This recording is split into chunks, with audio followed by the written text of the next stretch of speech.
One of the best ways that you can stay in touch with your students is through the discussion tool.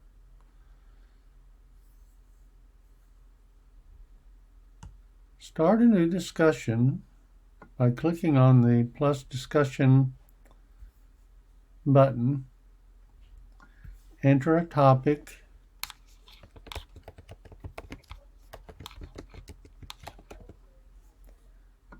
Describe what you want students to do or discuss.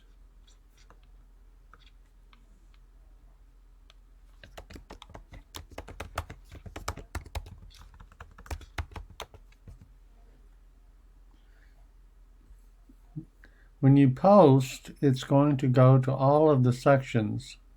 So this is one time that you cannot choose to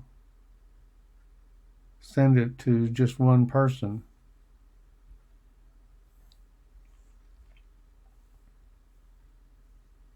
Now you could create groups though.